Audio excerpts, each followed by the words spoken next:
Hello everyone, stock market secrets unlocked India edition में आपका स्वागत है। यह फर्स्ट डे है और आज हम कुछ बहुत ही बेसिक बट इम्पॉर्टेंट बात करने जा रहे हैं। स्टॉक मार्केट है क्या? अब स्टॉक मार्केट को एक बड़े मार्केट प्लेस की तरह सोचो, लेकिन यहाँ कपड़े, फ़ोन या ग्रोसरीज का सामान खरीदने के बजाय लोग कंपनियों के हिस्से खरीदते हैं। इन हिस्सों को शेयर या स्टॉक कहते हैं। जब कोई कंपनी बढ़ना चाहती है, शायद वे नई ब्रांचेस खोलना चाहती है, कोई नया फैक्ट्री बनाना चाहती है या कोई नया प्रोडक्ट लॉन्च करना चाहती है, तो उन्हें पैसों की ज़रूरत होती है। बड़ा लोन बैंक से लेने के बजाय वे पब्लिक से पैसा ले तो वे अपनी कंपनी को छोटे छोटे हिस्सों में बांटकर इन्वेस्टर्स को बेचते हैं। जब आप कोई शेयर खरीदते हैं तो आप सिर्फ पैसा नहीं खर्च कर रहे हैं, आप उस कंपनी के हिस्सेदार बन रहे हैं।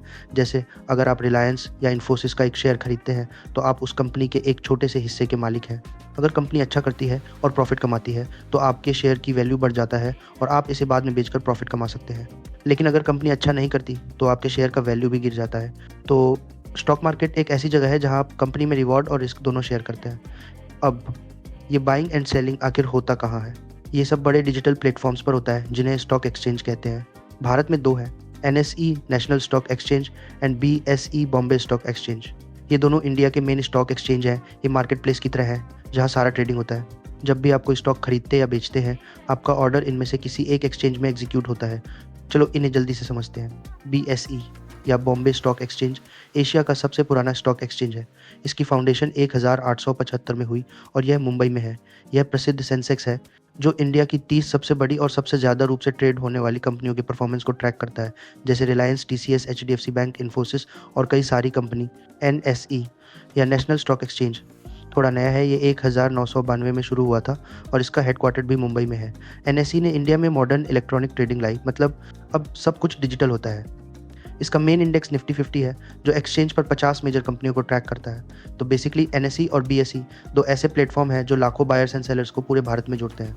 जब भी आप अपना ट्रेडिंग ऐप जैसे जेरोधा, ग्रो या एप स्टॉक्स खोलते हैं और बाय या सेल पर क्लिक करते हैं, आपका ट्रेड इनमें से किसी एक एक्सचेंज से होता है। आपको दो मेन टाइप्स के मार्केट्स के बारे में भी जानना चाहिए। First, primary market. ये वो जगह है जहाँ कोई कंपनी पहली बार अपने शेयर जनता को बेचती है। इस प्रक्रिया को IPO या इनिशियल पब्लिक ऑफरिंग कहते हैं। आपने जोमेटो, LIC या नाइका जैसे IPO के बारे में सुना होगा। ये वही तरीका है जिससे ये कंपनियां स्टॉक मार्केट पर लिस्ट हुई। दूसरा है secondary market.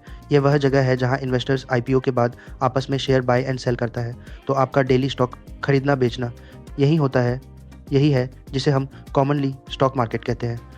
Simply, stock market कंपनियों को बढ़ने के लिए पैसा रेज करने में मदद करता है और इन्वेस्टर्स को अपनी वेल्थ बढ़ाने का मौका देता है। यह एक ऐसी सिस्टम है जो हमारी इकोनॉमी को चलाए रखती है, बिजनेसेस को एक्सपेंड करने में मदद करती है और आम लोगों को इंडिया की ग्रोथ में भाग लेने का अवसर देती है। तो ये थी स्टॉक मार्केट की बेसिक जानकारी और यह इंडिया में कैसे काम करता है। हमारे अगले सेशन 2 दिन में हम इन्वेस्टिंग एंड शेयर्स को अच्छे से जानेंगे। आप सीखेंगे कि कंपनियां कैसे बनती हैं, वे कैसे बढ़ती हैं और जब कोई कंपनी IPO के जरिए पब्लिक में जाती है तो इसका क्या मतलब होता है। Make sure to follow and subscribe so you don't miss it. Thank you for watching and welcome to the world of investing.